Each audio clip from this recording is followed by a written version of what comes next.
Esto es Escena Internacional, podcast producido por Comité. Hoy, 6 de febrero, iba a tocar otro tema, pero dadas las declaraciones de Donald Trump el día de ayer, francamente sorprendentes, voy a hablar de su propuesta para Gaza, si cabe el término. ¿Qué dijo Trump en conferencia de prensa conjunta con el primer ministro de Israel, Benjamín Netanyahu? Primero, ya lo había dicho antes, los palestinos de Gaza, en su abrumadora mayoría, dijo entre 1.7 y 1.8 millones, eso es casi toda la población que queda en Gaza, deben ser removidos de ese territorio de manera permanente, no por un tiempo mientras se reconstruye Gaza, de manera definitiva. Segundo, creo que necesitan otra ubicación que haga a la gente feliz. Si podemos conseguirles un área bella para reubicarlos de manera permanente, con casas bonitas, donde puedan ser felices y no se les dispare y no sean asesinados. Luego dijo, tú ves a través de las décadas y es todo muerte en Gaza. Finalmente dijo que Estados Unidos, la cita textual es importante, we will own it. Nosotros seremos los propietarios de Gaza y la reconstruiremos para la gente del mundo. Porque claro, Trump es conocido por su altruismo inmobiliario. Veamos cada una de estas afirmaciones de Trump en secuencia. Remover de manera permanente a la población de Gaza, como dice que es para que sean felices en un lugar bello, con casas bonitas, no parecería estar sugiriendo un crimen de guerra, pero eso es lo que está haciendo. Veámoslo de esta manera para que quede claro qué es lo que está detrás. ¿Qué pasaría si alguien dijera del lado palestino? Bueno, Israel fue fundada por europeos. Los 4 primeros gobernantes de Israel, las 4 personas que, digamos, ocuparon el cargo de primer ministro, nacieron en Europa Oriental. Una parte significativa de la población de Israel tiene 2 pasaportes. Y entre 500 y 600 mil israelíes salieron del país durante la guerra en Gaza. ¿Por qué no proponer, por ejemplo, que esos 500 o 600 mil personas no se les permita volver y que los gazatíes que no son originarios de esa franja de territorio, sino de lugares que ahora quedan dentro de lo que es el Estado de Israel, puedan volver a sus lugares ancestrales de residencia? Si eso no les suena a una limpieza étnica, probablemente no han estado prestando atención a lo que dije. Es una limpieza étnica proponer algo así, y eso es un crimen bajo el derecho internacional humanitario. No está definido como limpieza étnica, pero la remoción forzosa de una población de su lugar de residencia habitual es un crimen de guerra. Es lo que le hicieron a los judíos en Europa del Este en el periodo de entreguerras. En algunos casos a los que no tenían ciudadanía se les expulsaba y a los que tenían ciudadanía se les retiraba la ciudadanía y se les expulsaba, con lo que llevaban puesto, no podían llevarse obviamente sus bienes. ¿Por qué eso, que fue el preámbulo del genocidio contra los judíos europeos en el Holocausto, sería aceptable en el caso de los gazatíes, que no pueden llevarse nada porque todo fue destruido por Israel? Además, lo que está proponiendo, digamos, Trump, y el lapsus freudiano es inevitable, creo, lo que está proponiendo Trump es lo que proponía un ministerio del propio Netanyahu, el Ministerio de Inteligencia, poco después del inicio de las acciones israelíes en Gaza, tras los atentados terroristas de Hamas en octubre de 2023, el Ministerio de Inteligencia, repito, evacuó un informe que se hizo público por filtración, en donde una de las 3 posibilidades que se planteaba para el futuro de Gaza era pedirle a los gazatíes que se fueran al desierto del Sinaí en Egipto de manera temporal, en tanto Israel daba cuenta de Hamas, y luego de acabada la guerra no se les permitiría volver, su desplazamiento habría sido definitivo. Así que Trump está haciéndole el trabajo sucio a lo peor del gobierno israelí, y por peor, digamos, No estoy siendo eufemístico. Eh, Ahora, en cuanto a reubicar en un lugar bello con bonitas casas donde no se les mate, bueno, primera cuestión, no se les mate, no hay agente causante aquí, ¿no?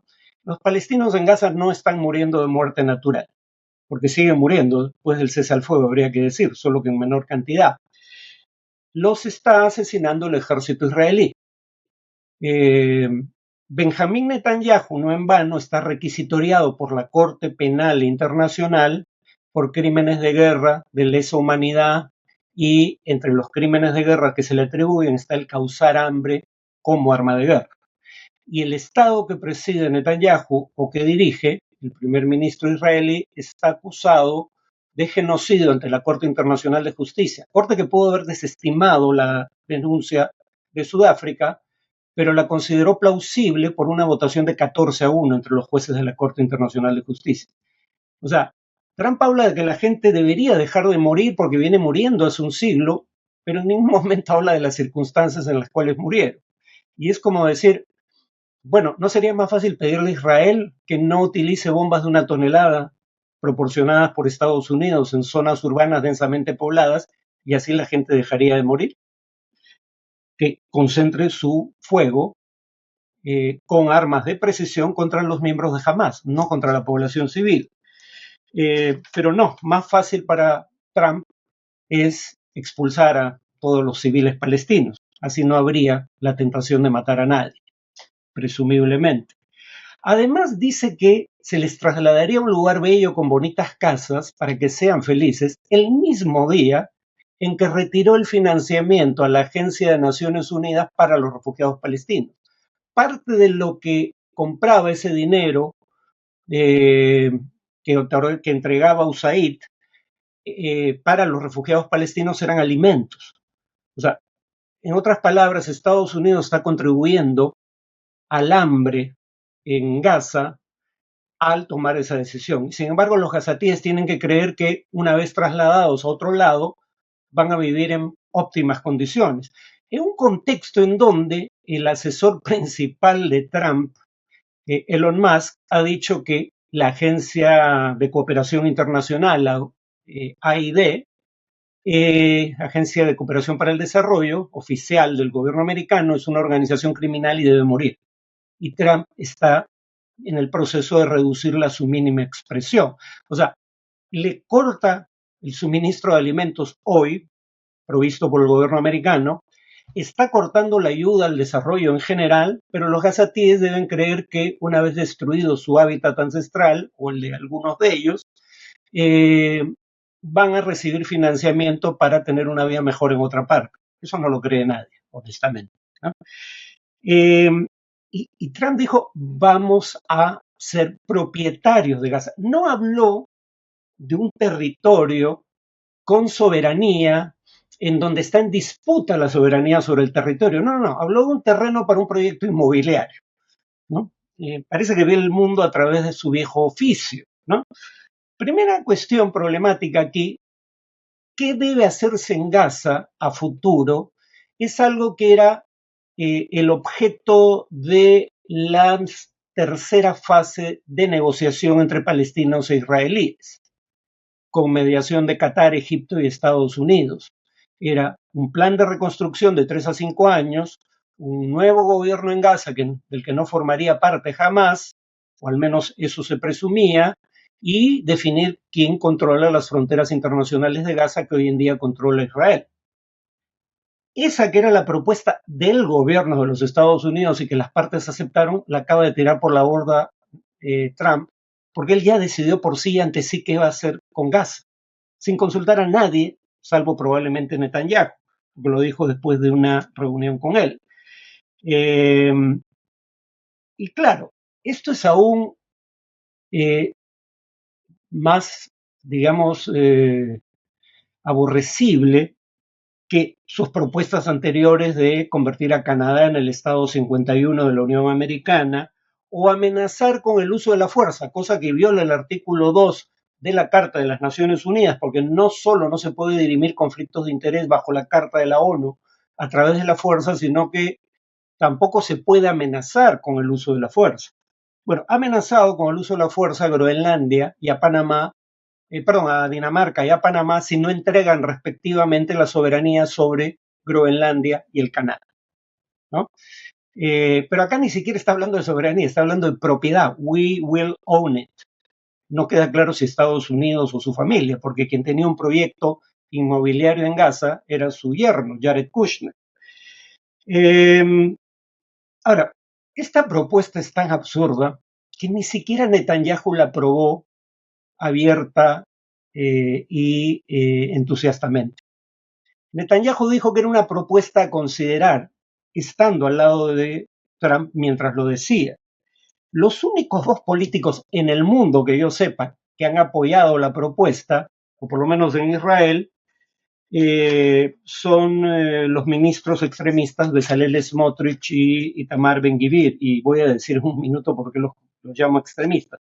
No es una atribución mía, lo dice en buena medida la legislación israelí y las cortes que sancionaron al grupo al que pertenecía Ben-Gvir aplicando esas leyes. Ahora, Netanyahu sí añadió algo respecto a Gaza, que Gaza no debería volver a ser una amenaza y que continuaría con las acciones en Gaza hasta acabar con Hamas. Sí, Hamas es una organización que ha cometido crímenes inenarrables, que ha saboteado cualquier negociación de paz en el pasado, y yo preferiría un mundo en el que Hamas no existiera, honestamente.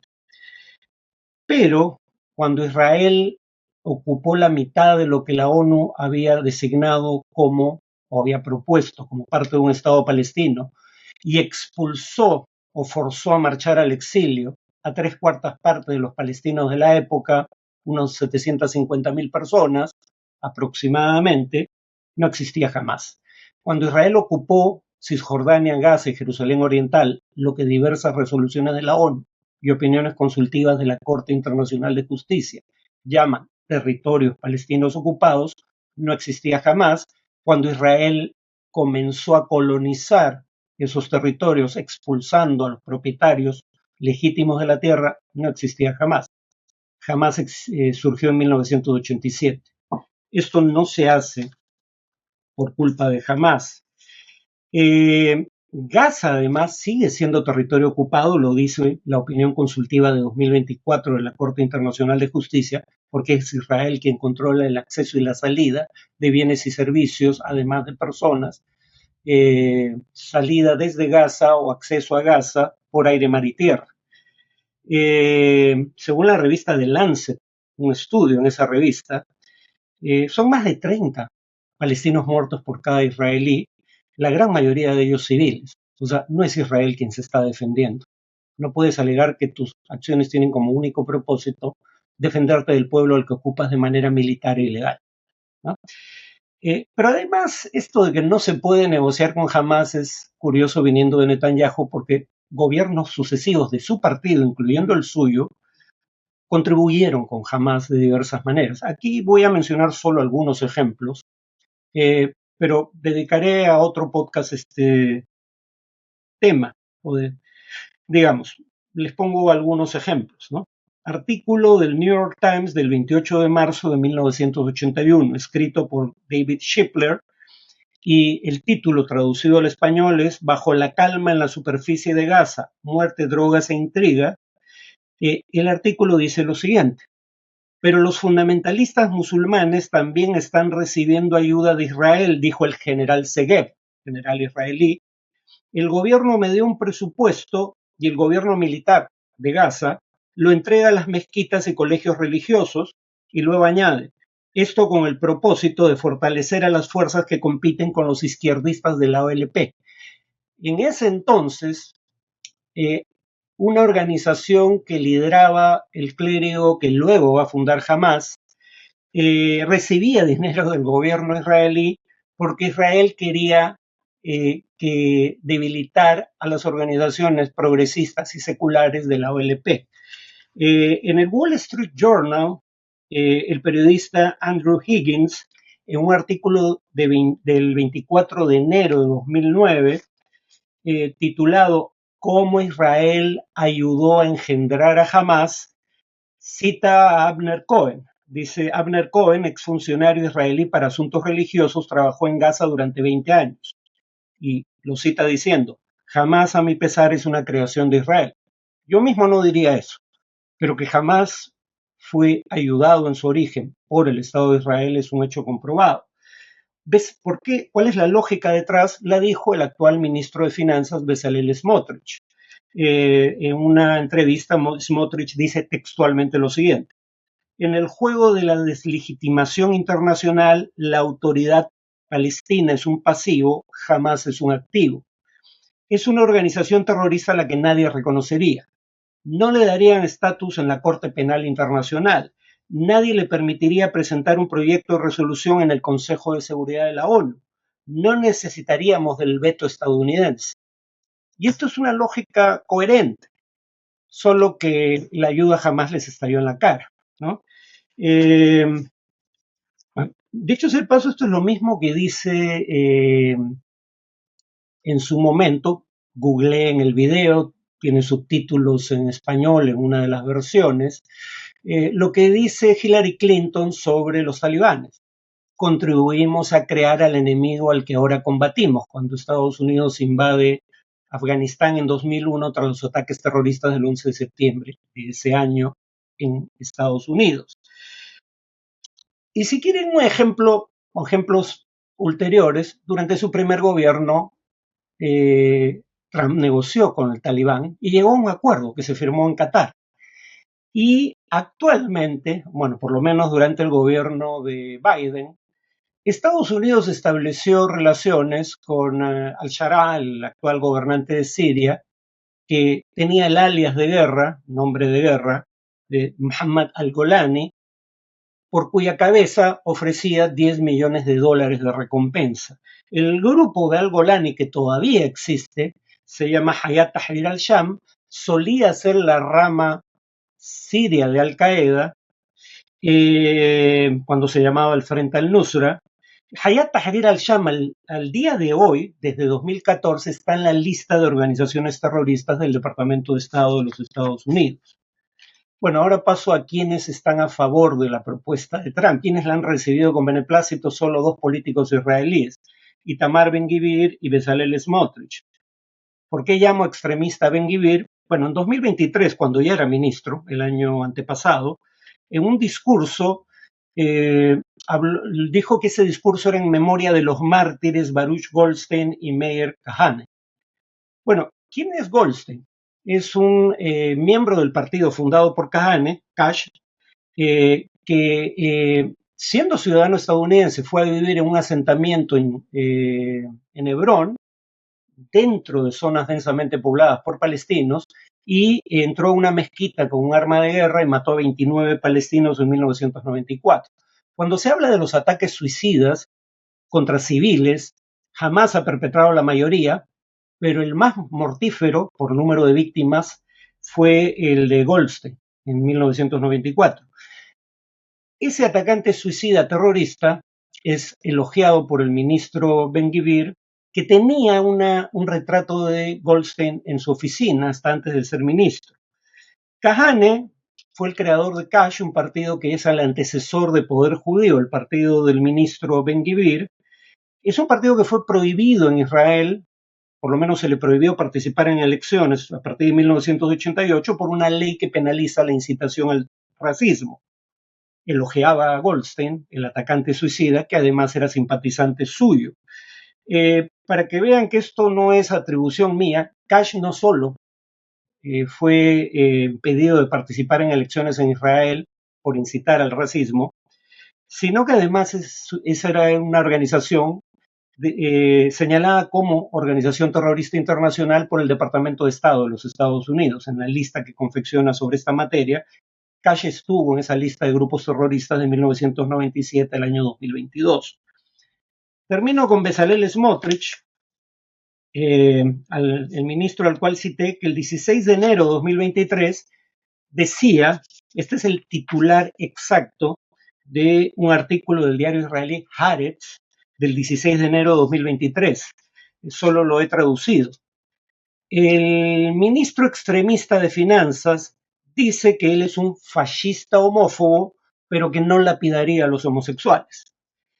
En 2017, esta misma persona, que hoy es ministro del gobierno de Netanyahu, dijo que los palestinos, en un artículo que pueden encontrar en Internet de 2017, repito, Israel's Decisive Plan, el plan decisivo de Israel, los palestinos tenían tres alternativas: renunciar a cualquier reivindicación nacional y vivir sin ciudadanía en Israel. El territorio es territorio soberano de Israel, pero la población que lo habita no es ciudadana de Israel. Esa es la definición de colonialismo, ¿no? Si no renunciaban a derechos nacionales y ciudadanía dentro de Israel, debían irse, y si no hacían ninguna de las dos cosas, se les podría matar, ¿no? No habría razón para no hacerlo.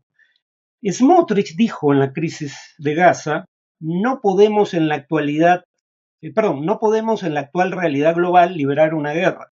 Nadie nos permitiría causar la muerte por hambre de 2 millones de civiles, pese a que podría justificarse y ser moral mientras no regresen los rehenes. Bueno, para empezar, jamás no mató de hambre a los rehenes, ¿no? Y estamos hablando de decenas de rehenes, no de 2 millones de personas. O sea, sí, lo que hizo Hamas es un crimen, pero vas a responder a eso con un genocidio. Eso es lo que está diciendo Smotrich. La incitación al genocidio está penada por la Convención contra el Genocidio.